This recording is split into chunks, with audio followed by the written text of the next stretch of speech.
welcome to another episode of Scrutiny with Cheri and Andy.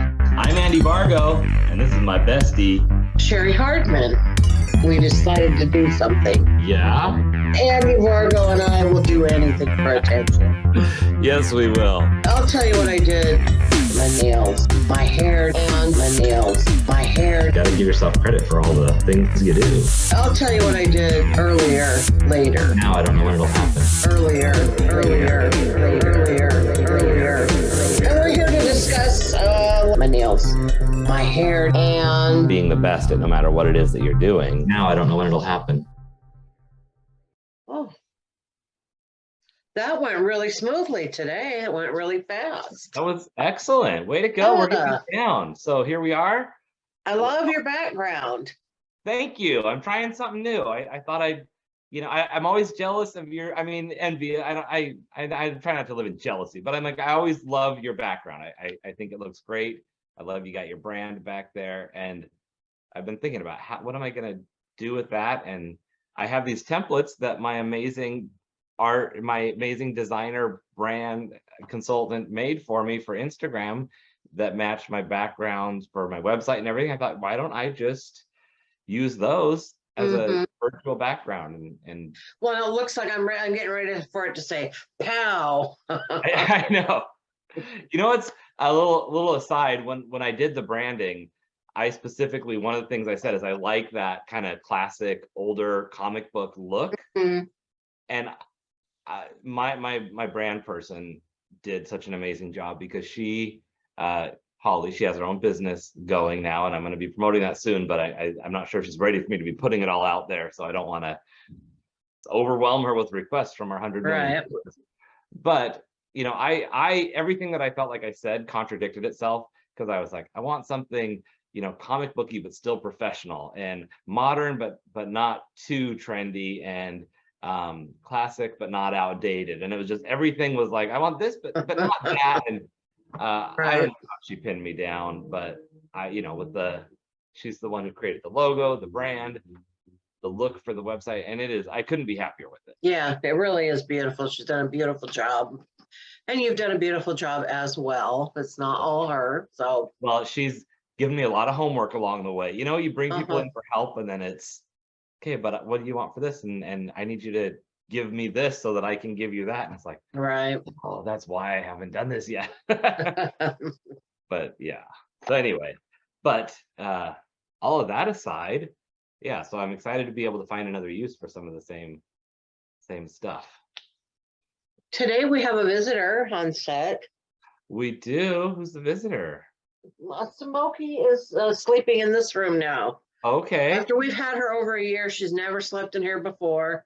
I think she finally realized that Noah's not coming back, so this is her bed now. So taking over, huh? Yeah, so she's hanging out in here with us. I was wondering if it was a four-legged visitor. Yeah, I don't hear any toenails clicking, so it's not one of the dogs. Right. Anyway. Well, what do you got going on? I just signed up for September 11th at Dystopian State Brewery. There is a Tacoma art market, and I just signed up to have a booth there and sell my wares. So I'll have shirts and books for sale. Cool. And I think that's the only thing I have to invite public to. Last week I got signed up for another keynote, which is a private company gig here at the end of September. It's their annual meeting, and I'm going to do a little motivating. So I'm super excited about that. I got a few more gigs on the calendar for the end of the year. And this year is just sweet because not only have I had more gigs than I've ever had specifically for speaking, but the referrals, the conversations, and my ability to close those have been closer together. And I tell people all the time, this is the first year where I really feel like my business is acting more like a business and less like a hobby. Because you do these things like, it's a hobby that kind of pays for itself, or hopefully I don't go backwards. And no, you know what? It's doing the thing it's supposed to do, and it's growing amazingly. I just couldn't be happier. So cool. Yeah, how about you? What you got coming up? Well, I'm doing the Dope Show on Sunday in Spokane. Yes. So I know I have some Spokane peeps, so I'm hoping they'll come out and check out the show. And of course, Monday is our annual pilgrimage to see the Beach Boys at the Puyallup Fair. Oh, So it's not a gig, but it's a thing that we do every year. So look for pictures and videos of Andrew rocking out at the Beach Boys concert. And I have to say, I got a sneak peek because I was over there the other day and he was rocking out and dancing to the Beach Boys on YouTube. Yeah. And he just gets into it. It's so awesome. He really does. He loves the Beach Boys. I mean, I've seen him do that at the club where when the music's playing and he's like starts getting excited, but when it's like the whole, concert on TV, it's a whole different thing. And I can't even imagine in person. And I, the fat girl that I am so excited about fair food. Like I'm already like planning what I'm going to eat, Right. But then Tuesday is the finals of the Comedy Voice. Yeah. At Tacoma Comedy Club. So we've been doing this for, gosh, how many weeks now? Well, I don't know. Since the first whole month of August. Yeah. And some weeks we've done 2 shows. And so this is the finals. We're down to the final 8. Mm-hmm. Let's see if I can name them right off the top of my head. 4 of them are from my team. So that should be easy. I got Nasil. I don't know how to say her last name. Nasil Izil. If I said it wrong, I apologize. Rachel Afjay, Adam Tiller, Reese Green. They're all on my team. Then we have Jess Everett. Mm-hmm. Paul Goodwin. I have an alarm going off in the other room and nobody's here to turn it off. Oh, well, it'll only irritate me. Who are the other 2? I got to look it up because that's not very nice. But get anybody. Yeah, so it doesn't matter. At least you remembered your team. It's my team that's going to win, so that's all that really matters. But I don't want to like sound like the other people don't matter. Oh, Zach Summerfield and Ty Boyce. Gotcha. So if nothing else, it's just going to be a really good show. Yeah, it's gonna be fun. I missed this last one between stuff I had going on and having to work that night. It was just like I can't quite get there. Knowing that I was going to have to leave even earlier this last time than before because of some stuff I had set up. Yeah, well then you're going to miss who won, so that I would also miss voting. Oh yeah. So do you know how they did the voting this time? How did they do it was on your phone. You text. Oh, that's fun. Text your choices. Yeah. So okay. I really like. Sorry. I was gonna say it was really nice, but we had to vote for 8. Oh wow. Okay. That's so that was weird, right? Yeah. Yeah. Because before I think did you circle 8 or did you circle your top 3 and then they chose? I think you circled your top 3 and then they just took the top 8 altogether. But I could be wrong. But like when Richie read the results, he would say coming in 8th place with 32% of the vote or whatever, Yeah. And so Rachel was number 1 with 65% of the vote. Wow, that's a big percentage out of it. Yeah. Yeah, man, she was crushing it. So that's awesome. Yeah. Another thing that I really, really appreciated and thought was well done, which I saw in a couple people's posts, was that they had a picture of the comedian with their name behind them while they were doing the set because you announce the name and then when you're sitting in the chair, you forget who's who. Yeah, so after it was all done, while people were voting, they just showed their faces over and over again with their names. And I even had a woman come up next to me and like she needed to get closer, so she was really paying attention to vote. So good. Because you had to vote for 8. Gotcha. Which is nice. It didn't count. Well, and that's a good way to have a control on it so that people aren't just like voting in a friend's name. So that so it was good. I think they did a good job with that. I can't claim anything to do with that. So all right. Let's see. I want to I think I'm well, I'll talk about that later. On the 9th, I'm doing I don't know how to say it, Vinifera in Auburn. Yeah, that's how I've heard it said. And then on the 17th, I'm doing the disabled list. My friend which Nick is but they're doing like it's part of the North. This time it's part of I think it's like local sightings Film Okay. Festival. Oh, fun. Yeah, so there's it's a shorter show. There's only going to be 3 comedians on it, which normally we have like 5 or 6. So Right. it's like a little bit of a different show. So I'm super excited because it might be people that haven't seen me before. And Because it's always when fun we to do the disabled list, it's often the same people over and over and over again because they're invested in the idea of the show. But then I always feel like, have you seen me 600 times? Right. I Well, only yeah, have. you have the community there that it's, you know, hey, we're here to make sure this thing happens. So So there might be like a little variety in the audience. So that'll be cool. And then later on this month, I'm heading to Austin for a weekend. very cool. So I'm excited about that. And then I'm going through my whole month because I was there's gonna not. say, are we going the whole year I'm here? going the whole month. Just shut up. There's only Okay. one more. And then I'm doing what's it called? Is it Lost Woods? That's In Valley Narin's Lake? show in Buckley. Yeah, it's Lost Woods Brewing. Yeah. That's a cool spot. So I'll be doing that show. So that is my September. Nice. Yeah. And I'm going to do this every week until September's over. Great. Excited for you. I just think you'll get a break when I'm in Austin. Okay. Okay. So Cheri's away, the rest of us will play. No, that's cool. Vinifera, my friend Nicola, who I just had on my podcast a few weeks ago, she's a singer, songwriter, musician, amazing. She just played there last night, and that's a great room. I've been there before, like last summer, but they were doing it outside then. I don't think this is outside, but I had a blast there and actually saw someone that I went to high school with there. Very cool. The show, or one of my girlfriends from high school, so that was fun. Yeah, I love that. That's a special story, and I appreciate you sharing that with us today. If we were alone together right now, I'd be doing shoving my tits in your face. We're not, so. Right, but here we are. Yeah, no, that's very cool. It's so cool to see someone. I was just talking to somebody today, and they were asking about how it's going with you, and I was like, her comedy career is on fire.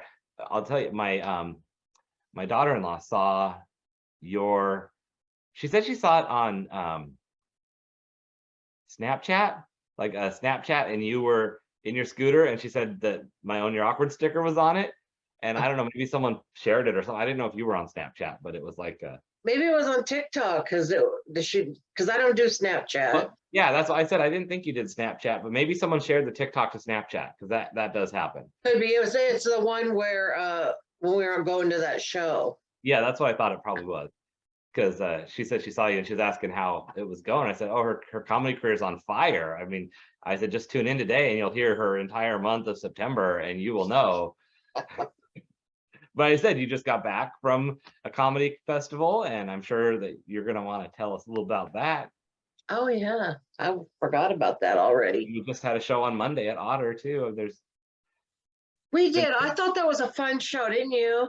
I really thought that was a fun show. It was quirky. It fit the brand. It was a fun group of comedians and a great room and some repeat customers. Yeah, we did odd comedy at Odd Otter. Yes. And we had Amy 8, Levi Manis, Kayla Ruth, and Emmett Montgomery. All very unique voices in comedy.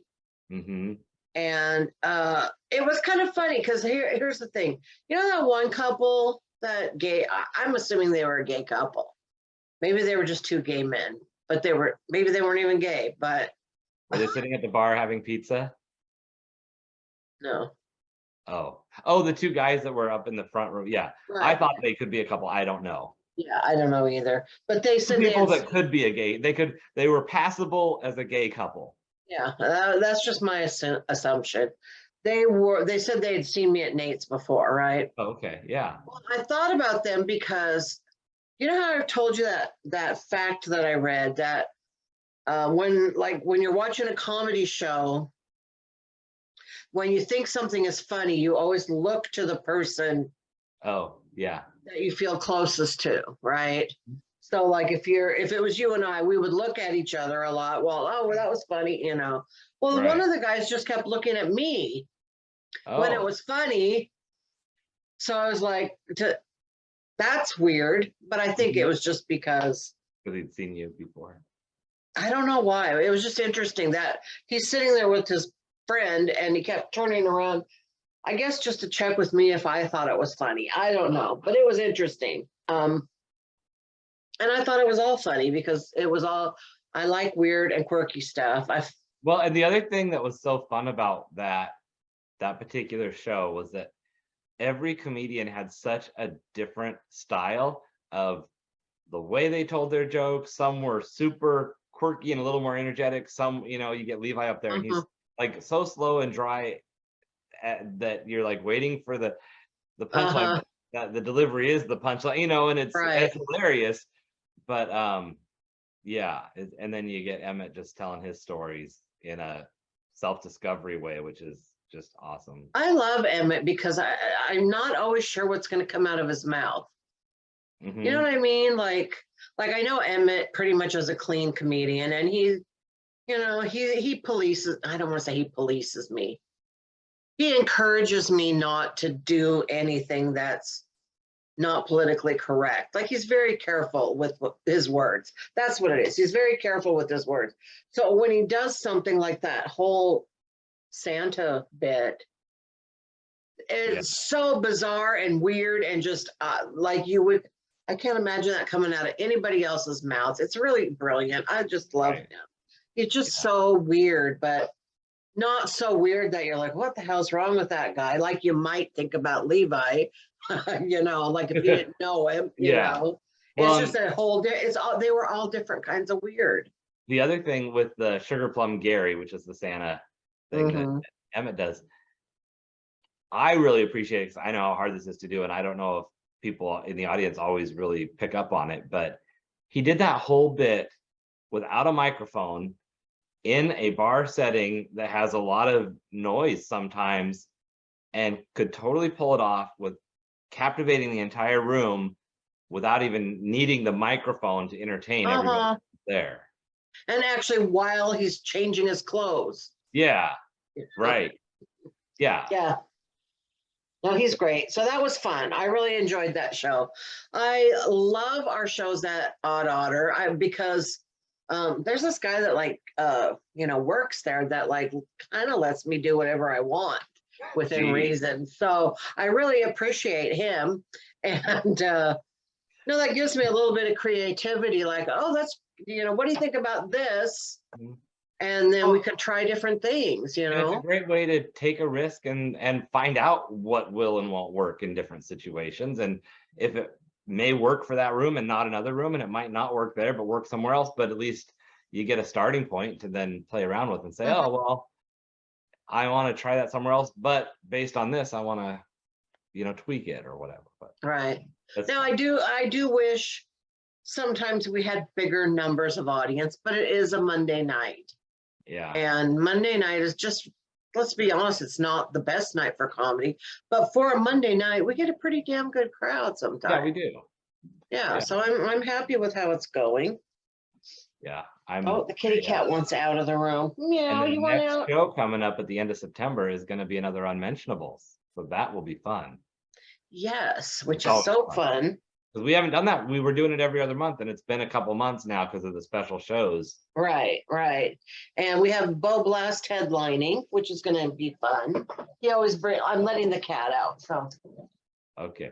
Well, I'll entertain you guys while Cheri takes care of her pussy. So she can't hear me talking about her. We're gonna. Andrew, I'm on a show now. I just opened the door to let the cat out. Okay, now the door. So, welcome back. Let's hear about Tulsa. Well, first of all, it was the first time I've ever gone on a trip where I had to transfer flights.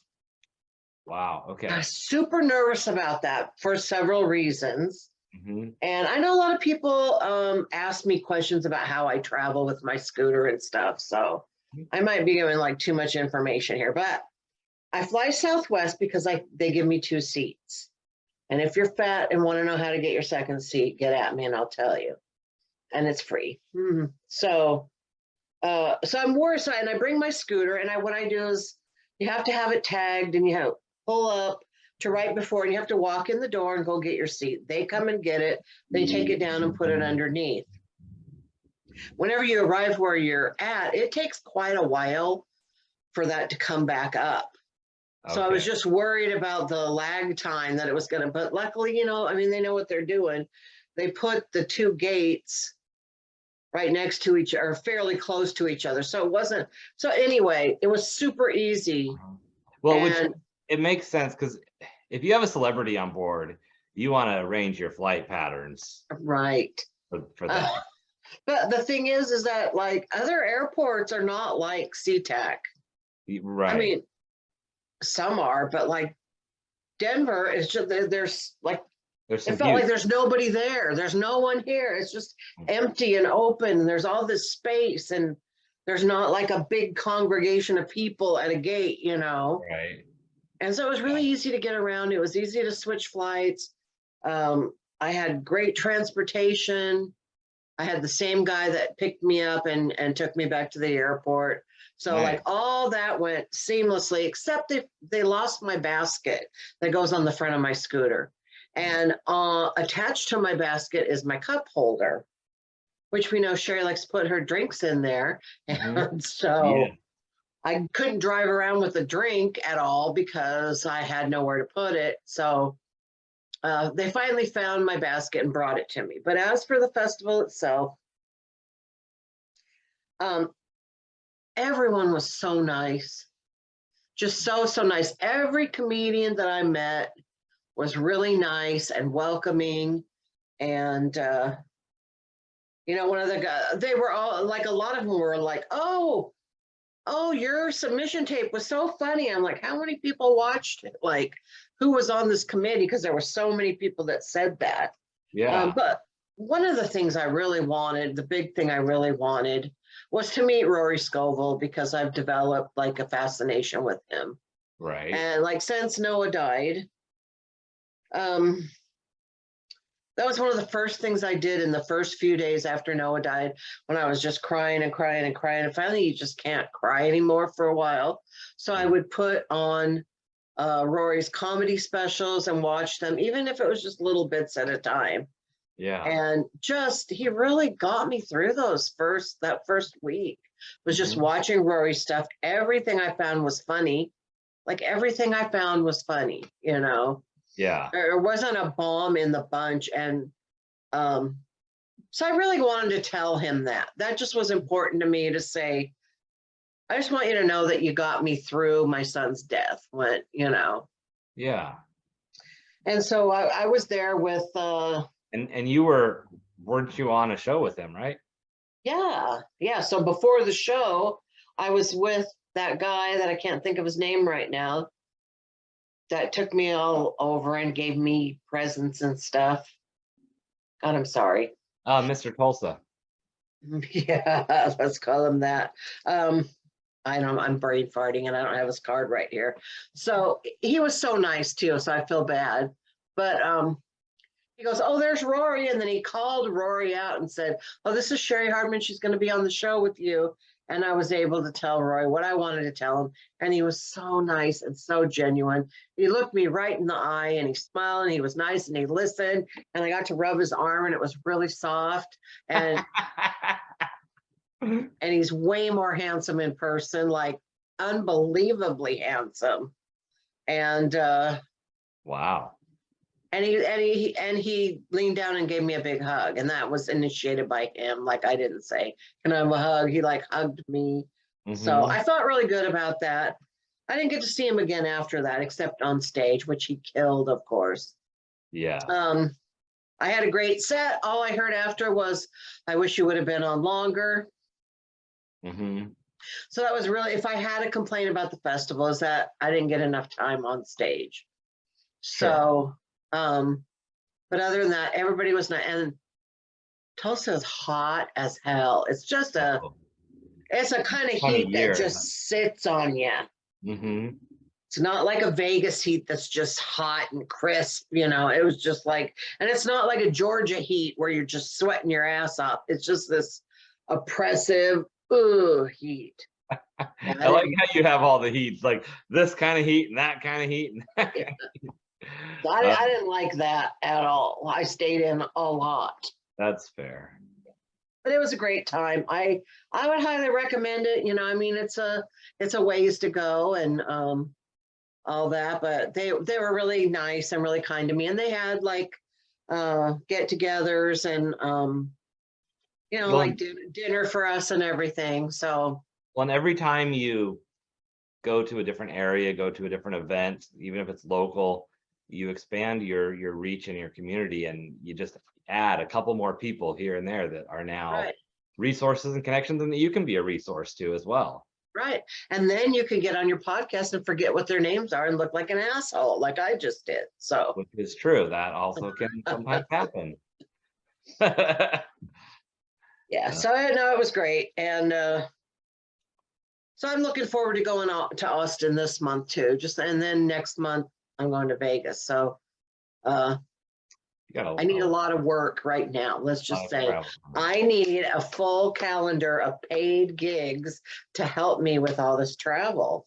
Now, I will say that I am in that same boat because I have travel lined up for February and March for conferences that are involved in the speaking side of my business. And I can't wait. I'm going to go to Chicago in February, and I'm going to go to Tampa in March. And I just need to make sure I bring in some work to keep the lights on, the bills paid, and the tickets paid for. Right. So, yeah, but so I'm Andy and I are for sale or rent or whatever. And we can work out a package deal. We do it all the time. And it is coming up to Christmas party entertainment season, end of the year parties, all that kind of stuff. That's true. Let me tell you, when you're old, you should probably quit wearing red lipstick or lip gloss. Oh, really? Well, because when you get old, your lips get those cracks and then the stuff seeps out. Oh, gotcha. And then the next thing you know, you got it all over your face. And so it sucks. Yeah. So, oh, yeah. Just shut up. Yeah. Do you know on Zoom, you can actually do virtual lips? Really? Yeah. You can go to, in the virtual backgrounds, you can go choose virtual background, and then you can go video filters, and you could do avatar things, and I could be a fox, and I could be, hey, Cheri, how are you? Put my hands up in the air and wave them around and talk. Like you just don't care? Yeah. Yeah, well, that's great, Andy. We are grown people. I'm not going to do that, but thank you. I mean, there you go.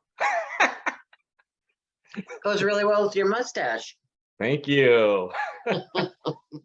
Anyway, how do I get this off of here? None. Anyway, I stumbled upon that on accident the other day, and I was just like, oh, this is interesting. And like you're trying to turn Zoom into Snapchat. But one of the things said like eyebrows and eyelash or lips. And well, either that or I could just properly apply my lip color.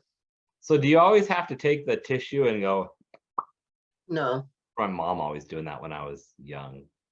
Well, it's kind of just so you have it and don't have any like big globs of it or whatever. But, oh, okay. So there's a purpose behind that. Yeah. Okay. Just to kind of set it.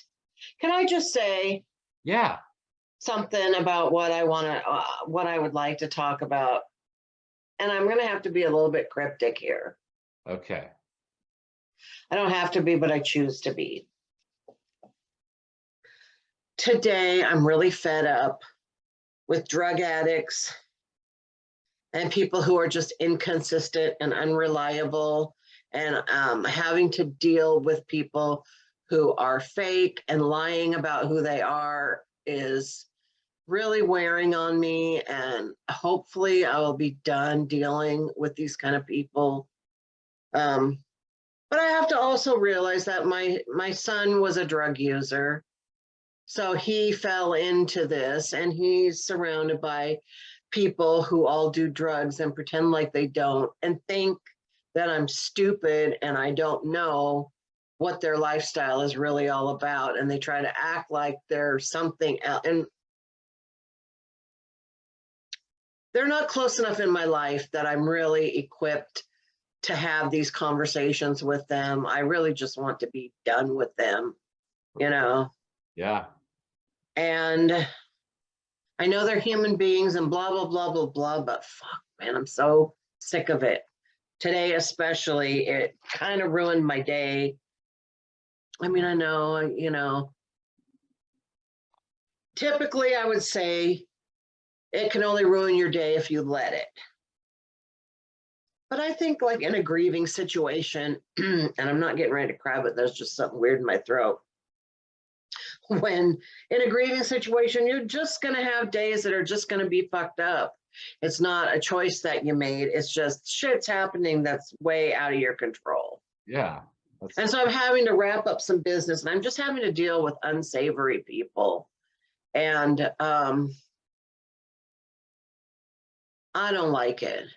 Well, that would get old, you know, and it would get old quick. And it's tough too, because like you said, these are people that were in someone's life who you loved very much.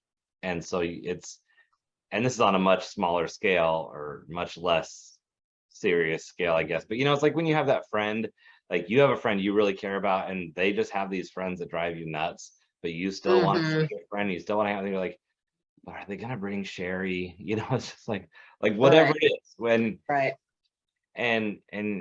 and like you said, those people are not in your life enough to have to be like, look, I don't owe you helping you fix your life. I don't owe you any explanations on how much I'm going to be in your life or not. But you just get to a point where when it's dragging you down, it's like, can we just be done here? Right.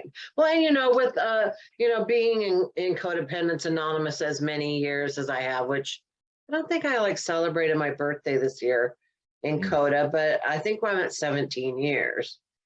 So, you know, a good part of that is distancing myself from people who are addicted.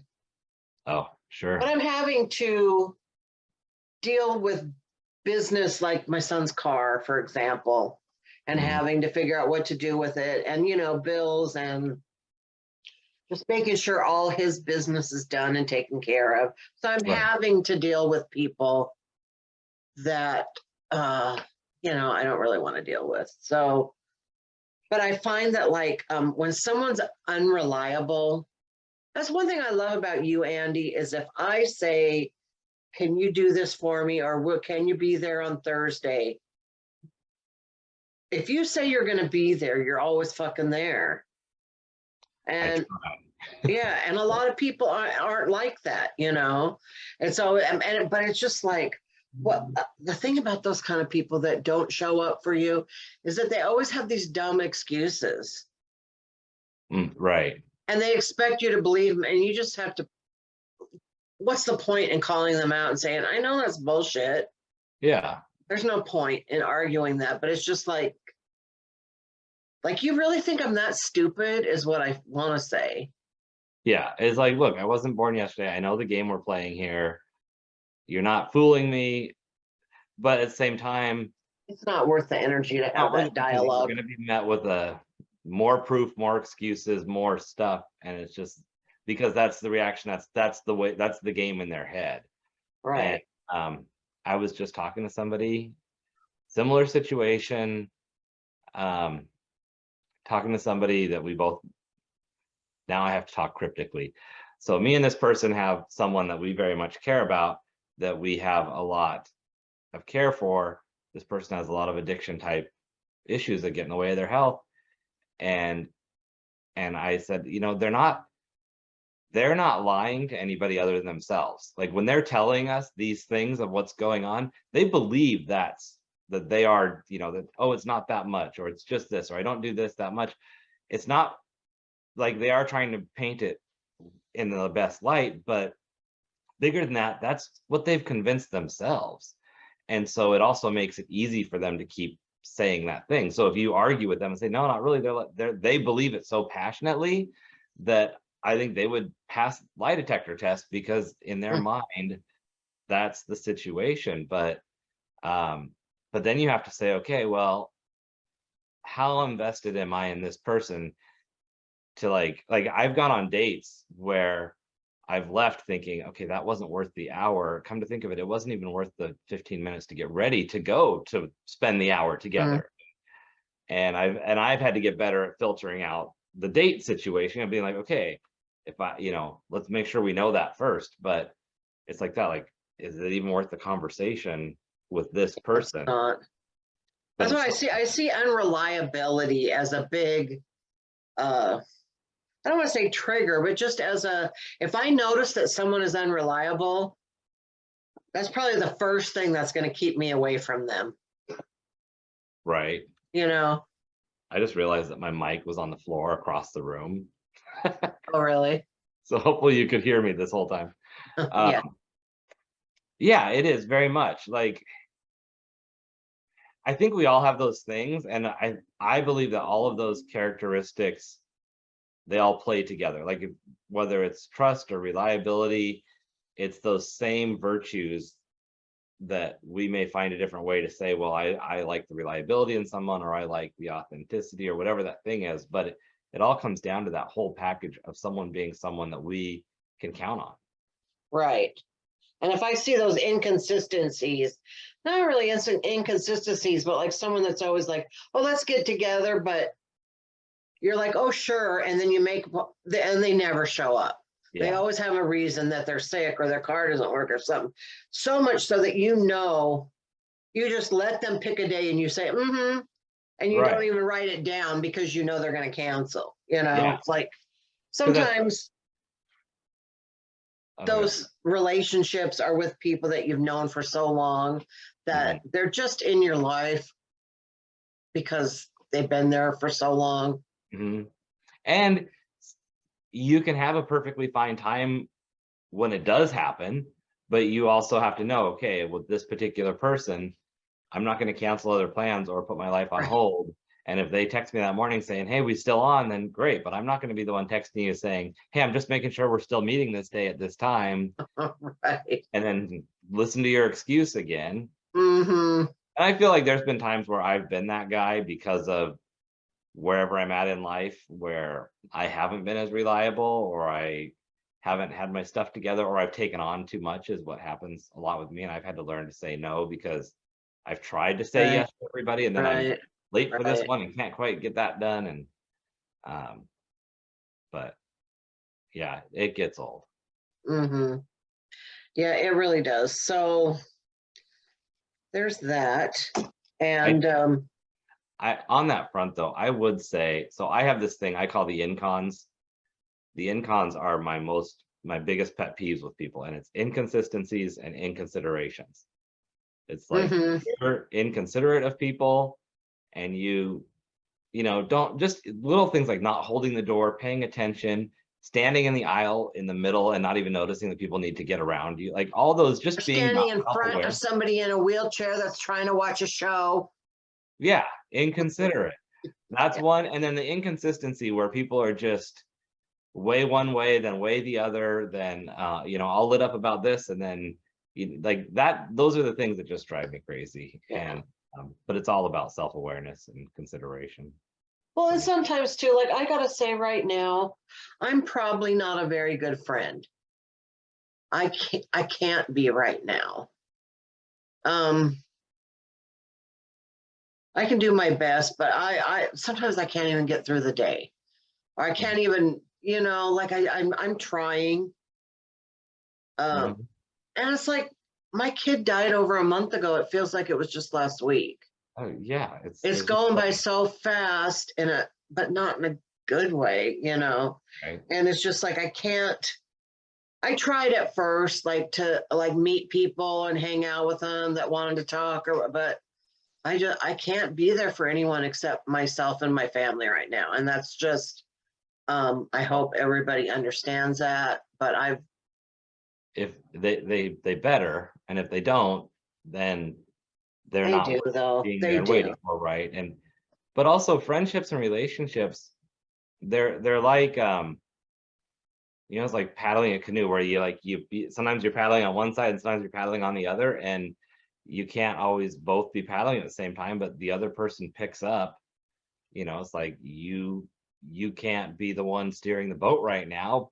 But there's times where the last few years, I've had plenty of times where it's like my life's a mess right now for whatever thing I'm going through or trying to pull together, and you're the one steering the boat or pulling the way. And that's what a good relationship and a good friendship is about. And even at partnerships at work, we forget that, if in a good partnership, people are going to have better or worse days, and you're just going to pick up the slack for the people you work with, and they're going to do the same for you in return.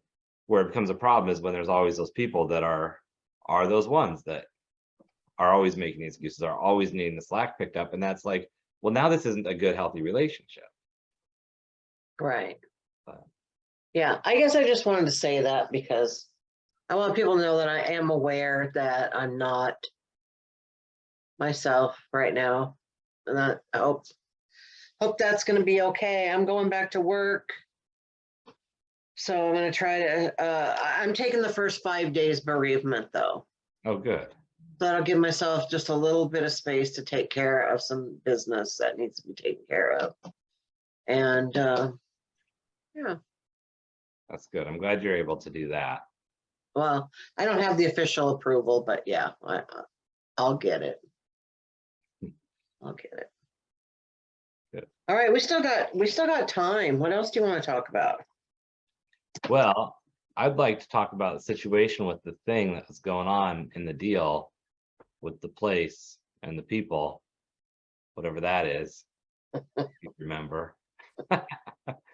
No, I guess for myself, I brought this up with my therapist on our last session, was that I've been in this weird place because I have a lot of things that are going really well, and it's like it feels selfish to feel that way when there's pain around me. And that's, we had to talk through that, where it's like, I have friends that are hurting and a lot of things going on pretty serious with some different people around me. And I don't want to not share the good things that I have going on, because then that hurts a relationship, right? Like if I, the death of a relationship is stopping sharing. And so, to be aware of not going, you saying I'm having a really crappy day and being like, I just won the lotto, Yeah. But Right. at the same time, being aware that part of everybody's healing and moving forward is having people not pull away from them. And because like I've got just, and when but part of my thing is, so much of when I talk about that, it's all business related. It's all the things that I've been working on the last few years with my business.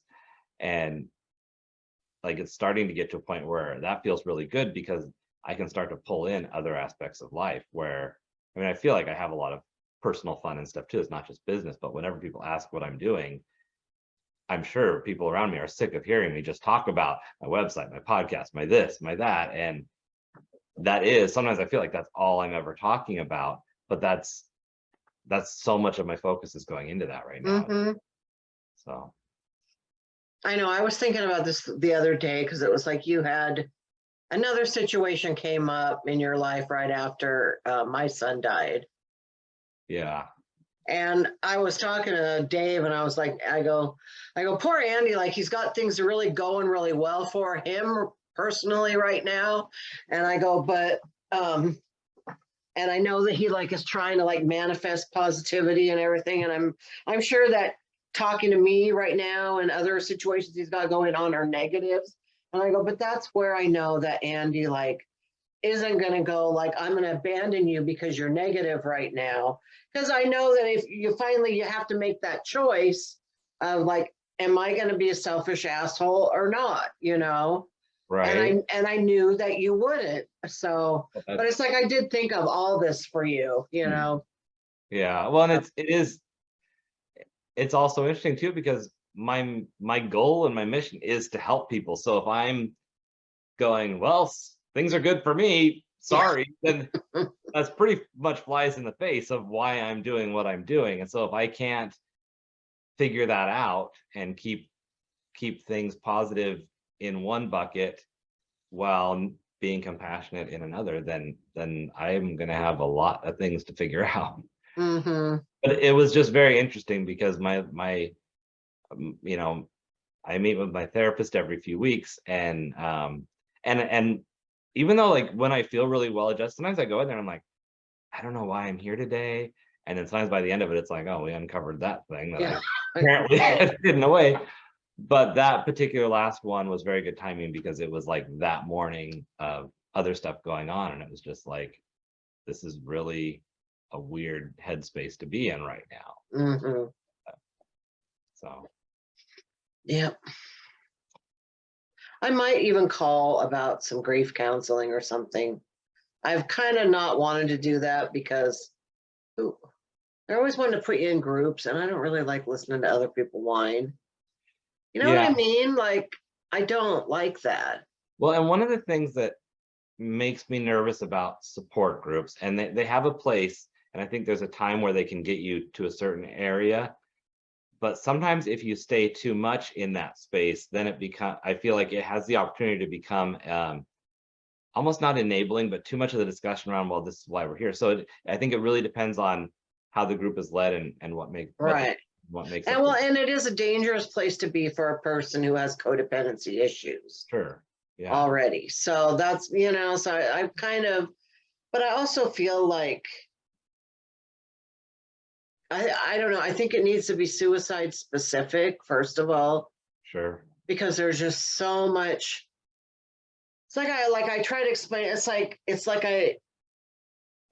there's this just blanket of, like, imagine like a weighted blanket, but not in a good way. Just like this lead blanket of guilt that just all of a sudden out of the blue will just cover you up, and you just can't get out of it. Is what it feels like, and you just don't know when it's going to hit. Right. Like I can talk and I can feel myself get a little teary, and that you don't even know how many times I cry in a day. That's fine. I can get through that. But when that other thing happens, it's like sobbing like a mother that just lost her baby. It's just this, and you can't. That's why I'm kind of giving myself some space before going back to work, Yeah. So I'm trying to really tame that beast, but I just didn't know. Like, you imagine what you think what it's going to be like, but yeah, you can't. No, and that there are just things that there's no preparing for, and there's it's like, as a friend, it's like I want to say something, but it doesn't matter what I say. Nothing changes anything. Just being here is, I want to be as helpful as I can. So tell me if I need to eat or something, whatever, whatever it is. It's like if going to the store helps, if just being here in silence helps. And I think that's where, as a friend, we show up and are just like, know I'm here. How can I help? If you see a way, but don't feel like you have to, assign something either. Because then sometimes giving you more stuff to have to deal with makes it worse too. Speaking of rubbing feet, the other night at Odd Otter, okay. Please don't ask, by the way. I was wearing sandals, and I do have this one mostly gross old lady toenail that is disgusting. I mean, I had a polish on it, and but I saw the girl that was working there looking at my feet, and I was like, you bitch. Oh my God. That's funny. So I'm sure she was thinking about my gross old lady. It might not have been. She might have just been noticing the color of my toenail polish, but I'm like, oh, she's looking at my toenail, That's funny. It's funny too how we become so self-aware that people are like, oh, I never noticed that. And I'm like, you're just saying that to be nice or whatever. But I was like, how could you not? This is it'll be like, you could have the smallest little freckle that you're self-conscious about, right here. And it's like, I have a dot on my face. How do you not know? And every time, and then I was like, what are you talking about? And I'm like, don't patronize me by acting like you don't see this thing. And in your head, it's like this big. But Oh, that's funny. Yeah. Well, that is, I don't know what to do. Oh, Saturday we got to go hook up with the car, but like, I feel like I should go see a show this weekend or go do something, but I don't know yeah. what or where. So if you have a great show coming or anywhere, let me know. I could maybe go see you. And the other thing I wanted to say was nobody's probably still watching. There's there's nobody watching this right now.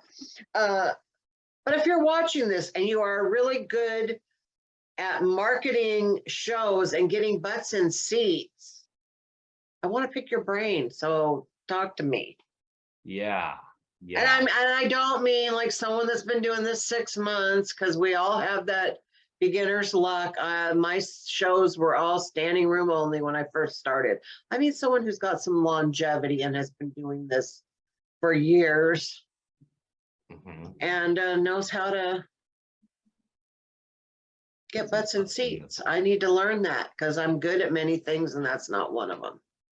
Yeah. And that is the tricky thing with anything, it's like you learn the skill of, or the talent side of being a comedian doing that thing, but there's a whole business side. Like, how do you get booked? How do you have your marketing in place? How do you manage your social media? What all should you be putting out there? How do you get people into the room? What should you be charging?